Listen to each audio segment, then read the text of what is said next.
There's a moment, one single suspended breath, when he enters you, when the entire architecture of his psyche shifts.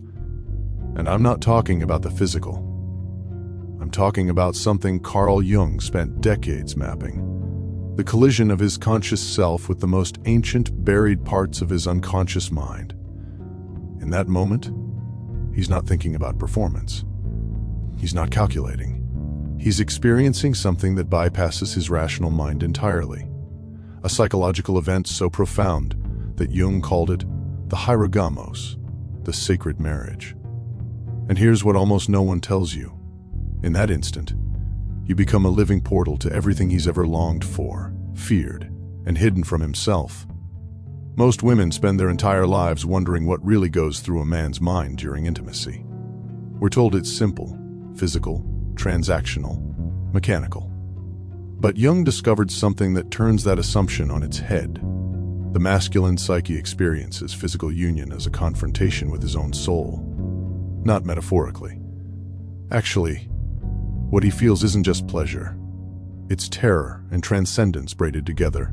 It's the dissolution of the careful walls he's built around his identity since boyhood.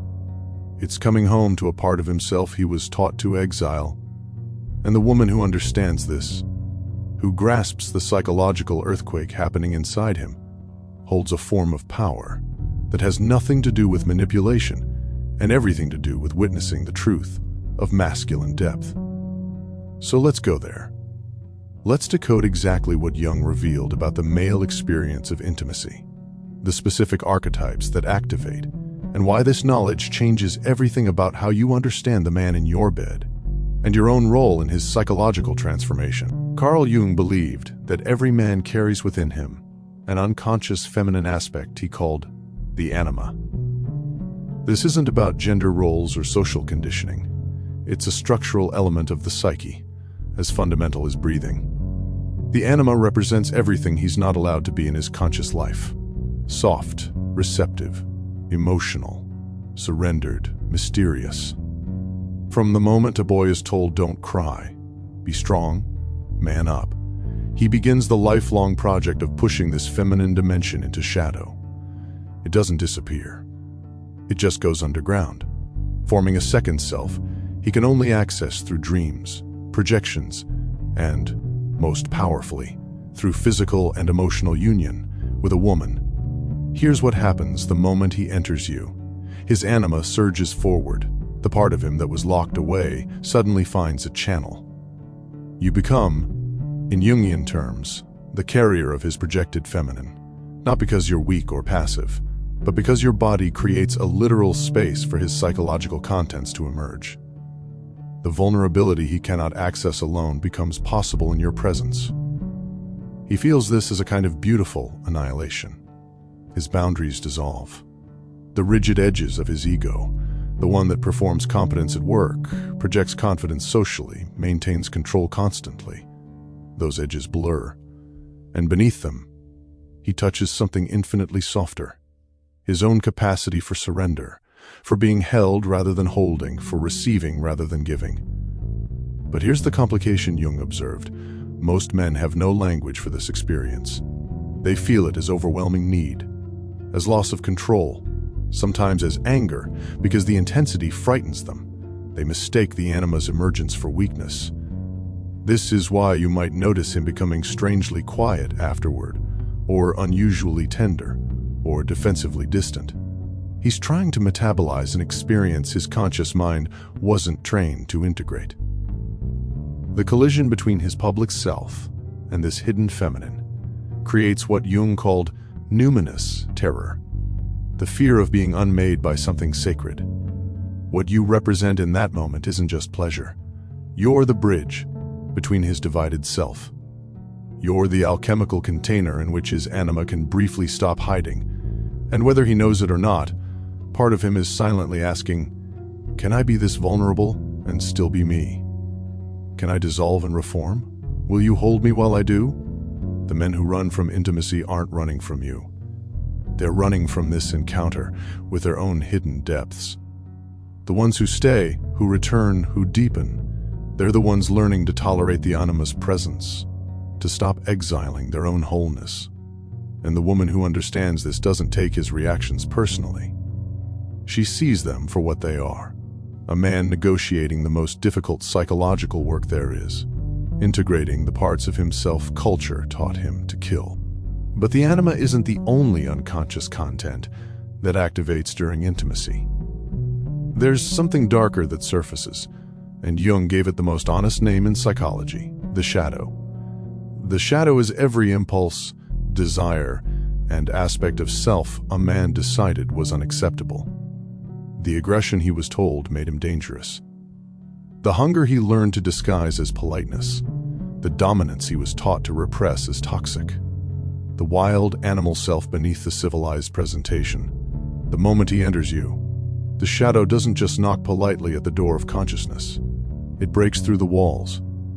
This is what women often sense but can't name: the sudden shift in his energy. One moment he's the man who texts back thoughtfully and remembers your coffee order. The next, there's something primal in his eyes, something that doesn't ask permission or apologize. It's not aggression exactly, it's aliveness. The undomesticated masculine that civilization spent generations trying to tame. Jung insisted this shadow aspect isn't evil. It's exiled power. It's the part of masculine energy that modern culture finds too intense, too direct, too much. And the bedroom is one of the few spaces where he can let it emerge without social consequences. What he feels in that moment is intoxicating and shameful at once. Intoxicating because he finally has permission to exist in his full intensity. Shameful because he's been taught that this part of himself is the problem, the thing that makes him toxic, dangerous, unwanted. You'll see this play out in how he moves, how he breathes, how his entire nervous system shifts. The careful control dissolves. The performance ends, and in its place, something raw, direct. A man who's done this work can access his primal intensity without being consumed by it. He can be powerful without being violent, hungry without being entitled, direct without being cruel. The woman in his bed becomes the witness to this negotiation. And whether she knows it or not, her response matters enormously. If she recoils from his shadow, if she punishes the intensity or shames the hunger, he learns to bury it deeper, which doesn't eliminate it. It just makes it more volatile. If she meets it with her own groundedness, her own capacity to hold intensity without collapsing or controlling, she gives him space to integrate what was exiled. This doesn't mean tolerating actual harm. It means distinguishing between integrated masculine power and unintegrated shadow acting out. The man who's doing the work channels intensity into presence, focus, attunement. The one who isn't becomes erratic, selfish, or performatively aggressive. The moment he enters you, you're encountering not just who he is, but who he's afraid to be, and who he's working to become. The shadow material that surfaces is information. It tells you whether he's running from his depths or learning to embody them. Most women never learn to read this distinction. They either fear all masculine intensity or excuse all masculine behavior. Jung offers a third path: discernment. The ability to witness a man's shadow without either collapsing into it or trying to fix it, just seeing it clearly and deciding if this particular man is doing the inner work to integrate what he carries. Jung spent years studying alchemy, not as literal chemistry, but as a symbolic map of psychological transformation. And at the center of every alchemical text, he found the same image: the hieros gamos, the sacred marriage between masculine and feminine principles. This wasn't about literal marriage or even romance. It was about the internal reunification of what consciousness had split apart. The alchemists called it making the two one. Jung called it individuation, the process of becoming psychologically whole. And here's the radical insight: physical intimacy mirrors this psychological process. The moment he enters you, his psyche is attempting, at an unconscious level, to reunite with the feminine he exiled. You're not just a person in that moment. You're a symbol, an archetype, the living representative of the other half he's been seeking his entire life. This is why sex can feel sacred, even when it's not particularly spiritual. Why even casual encounters sometimes carry unexpected weight. The unconscious doesn't distinguish between just sex and meaningful connection. It sees every union as an opportunity for psychological completion. What he feels is older than language. It's the sense of returning to an original wholeness. The state before socialization split him into acceptable and unacceptable parts. Before he learned to be only strong, only rational, only controlled. In your body, in your presence, he finds temporary permission to be undivided. But, and this is crucial, it's only temporary. The moment ends. He withdraws. The boundaries of ego reform. And if he hasn't done the internal work, if he's relying on you to provide the wholeness he won't cultivate in himself, the cycle becomes addiction. He returns again and again, not for connection. Jung was clear about this pattern. Projection is inevitable, but it's not the destination. The healthy developmental path is to recognize what you're projecting, withdraw it, and do the inner work to integrate what you were seeking in the other.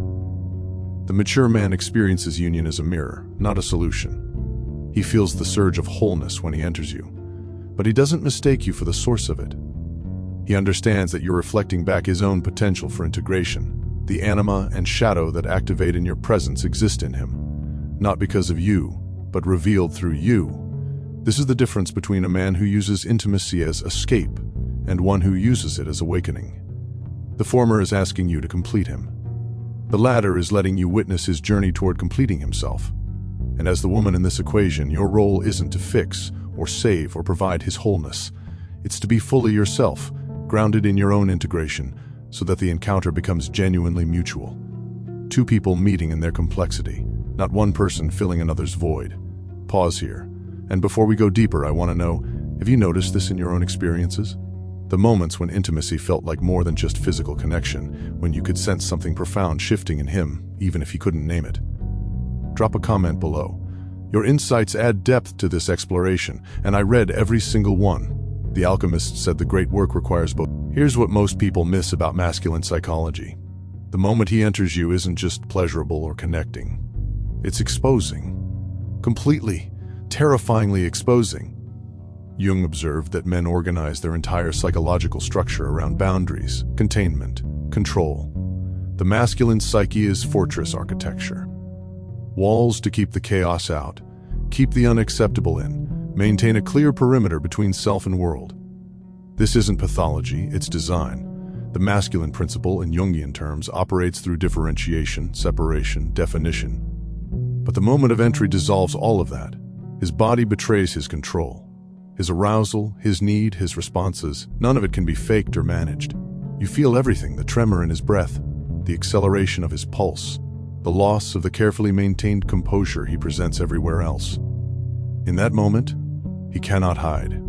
This is what he feels beneath the pleasure, a kind of existential nakedness that has nothing to do with clothes. You're inside his defenses, not because you breached them, but because intimacy requires their temporary dissolution. And for the masculine psyche, trained from boyhood to equate vulnerability with destruction, this feels like death, not metaphorical death. The ego genuinely experiences boundary dissolution as annihilation. Every man entering intimacy is, at the unconscious level, negotiating this terror. If I let the walls down, will I disappear? If I'm fully seen, will I still exist? The men who shut down emotionally after sex aren't being callous, they're rebuilding the fortress. The ones who become distant or defensive aren't rejecting you. They're trying to re-establish the boundaries that intimacy dissolved. It's a form of psychological triage, a scramble to restore the structure that defines their sense of self. Jung called this the masculine fear of the abyss. The feminine, in archetypal terms, represents boundlessness, depth, the oceanic dissolution of fixed identity.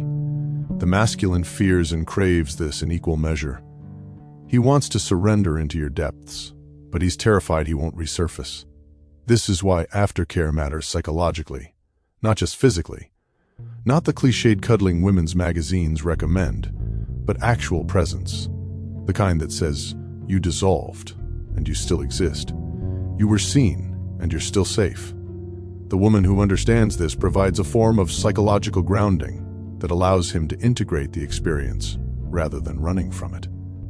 But here's where it gets complicated. If you need his vulnerability more than he needs to give it, if you're using his openness as proof of your worth, the dynamic becomes extraction. You're not witnessing, you're consuming, and his unconscious will sense the difference and shut down accordingly. The healthiest intimacy happens when both people can tolerate their own dissolution without requiring the other to rescue them from it. When he can let the walls down and rebuild them himself. When you can witness his vulnerability without needing it to prove anything about you. Jung believed the goal of psychological development wasn't to... One of Jung's most important contributions was his insistence that sexuality isn't opposed to spirituality. It's one of its primary expressions. Western culture, especially through certain religious traditions, created a brutal split: body versus soul, flesh versus spirit, profane desire versus sacred love. This split does particular damage to masculine psychology. Men are taught that their sexual desire is base, animalistic, the lower part of themselves that needs to be controlled or transcended. That if they're truly evolved, spiritual, conscious, they'll move beyond physical hunger into something purer. Jung called this poison. He insisted that the body isn't the prison of the soul.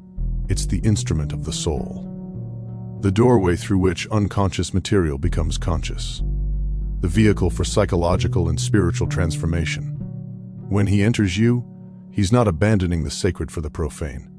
He's encountering the sacred through the profane. In that moment, his body becomes a truth teller his mind can't override. Every sensation, every impulse, every response is authentic in a way his words rarely are. The psychological material that surfaces, the anima, the shadow, the vulnerability, the power, emerges through physical experience, not despite it.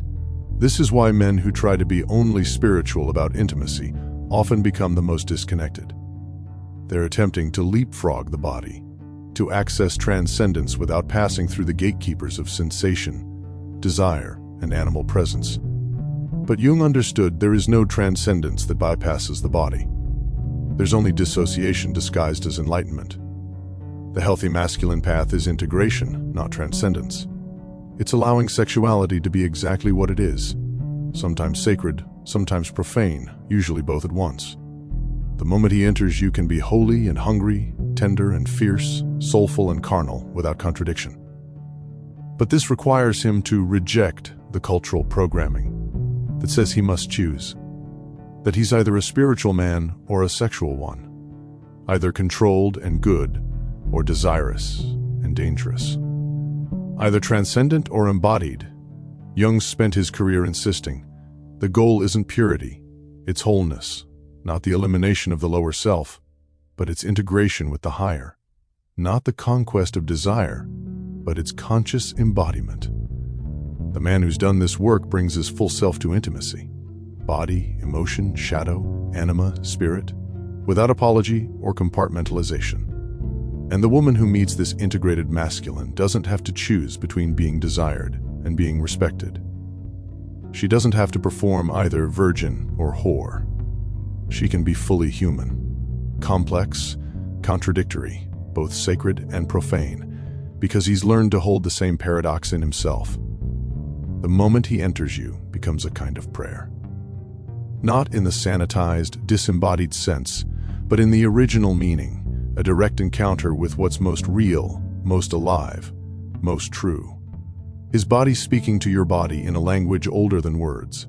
His unconscious meeting your unconscious without the mediating filters of social performance.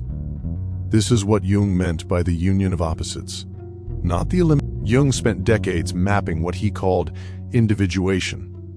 The lifelong process of becoming who you actually are beneath all the conditioning, expectations, and false selves. And one of his most controversial claims was that romantic and sexual relationships are among the most powerful accelerators of this process. Not because love is inherently transformative, because relationship is relentlessly revealing. Every time he enters you, every moment of intimacy, every interaction that follows, it's all generating data about who he actually is versus who he thinks he is. The gap between his conscious self-concept and his unconscious reality becomes impossible to ignore. If he believes he's generous but consistently centers his own pleasure, the contradiction surfaces. If he thinks he's emotionally available but shuts down every time vulnerability appears, the pattern becomes obvious. If he imagines himself evolved but relates to you as either Madonna or whore, never a full person, the split shows itself. Intimacy with you becomes a mirror, not because you're reflecting back what he wants to see, but because you're a separate consciousness, observing what's actually happening. Your experience of him is data his ego can't manipulate. You know when he's present and when he's performing, when he's genuinely connected and when he's using technique to avoid feeling. For the man who's committed to individuation, this is invaluable. Painful, yes. Humbling, absolutely, but invaluable. Every conflict, every moment of disconnection, every time you respond to him in ways he didn't predict, it's all information about his own unconscious patterns. The healthy masculine uses relationship as laboratory, not experimenting on you, but allowing the relationship to reveal what his isolated introspection never could. The parts of his shadow that only surface in intimacy, the ways his anima projection distorts his perception, the childhood wounds that masquerade as adult preferences. But this requires something rare, the capacity to tolerate being wrong about himself. Most men, most people, spend enormous energy protecting their self-concept. They'd rather end a relationship than admit they're not who they believe themselves to be. They blame their partner for pointing out contradictions rather than investigating why the contradictions exist. Jung called this unconscious identification with the persona, mistaking the mask for the face, the performance for the person, and relationship ruthlessly, relentlessly strips that mask away. The moment he enters you, he's entering not just your body, but a crucible of psychological development. If he stays conscious, if he stays willing, if he uses the experience to see himself more clearly rather than to confirm what he already believes, he grows. He learns to integrate his shadow instead of projecting it onto you. He learns to relate to his anima internally instead of requiring you to carry it for him. He learns to tolerate vulnerability without collapsing. He learns to be powerful without being dominating. He learns to receive pleasure as well as provide it. This is the individuation path Jung mapped, using every encounter, especially the most intimate ones, as opportunity for greater consciousness. Not consciousness as abstract philosophy, but as lived embodiment, the moment-by-moment practice of seeing what's actually present rather than what you wish were there. The man who's on this path becomes, over time, genuinely available for mature love. Not because he's perfected, but because he's willing to keep facing what he hasn't yet integrated. And now we return to you.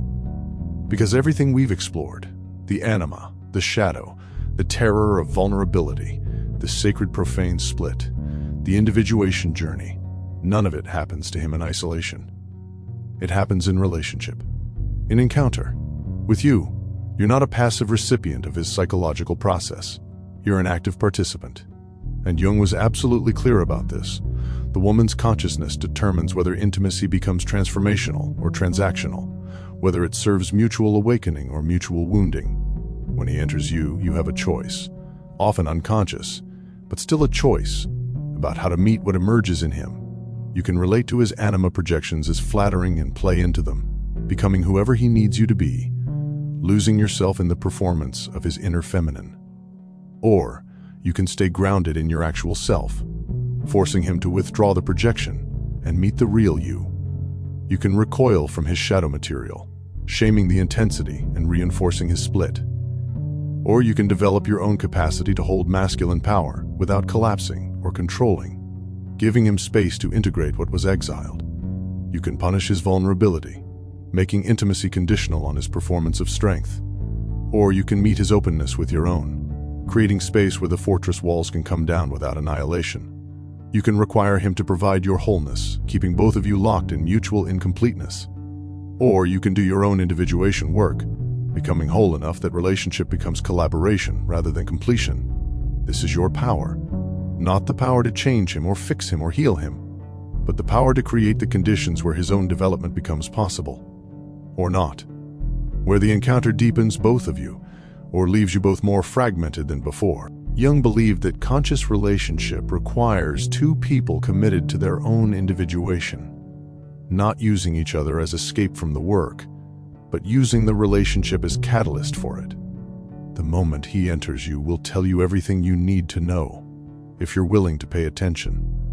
Not to the words, but to the presence. Not to the performance, but to the patterns. Not to who he says he is, but to who shows up in the unguarded moments. And then you choose, not once, but continually, to stay or go, to deepen or protect, to witness or withdraw. This is the psychological dance Jung mapped.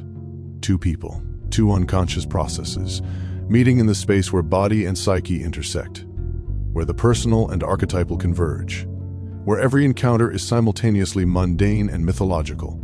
The man who understands what he feels when he enters you, the whole truth of it, the anima and shadow and terror and transcendence, becomes capable of intimacy that serves both people's evolution.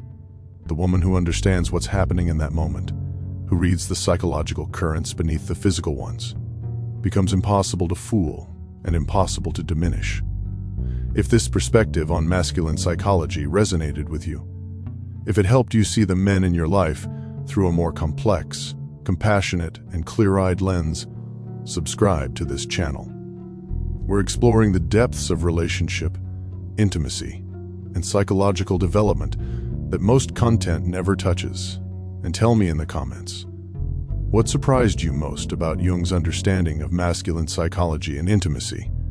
What has your experience shown you about what's really happening beneath the surface? Your insights matter.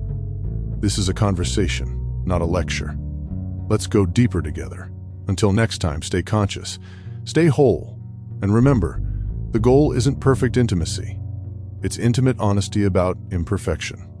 That's where the real transformation lives.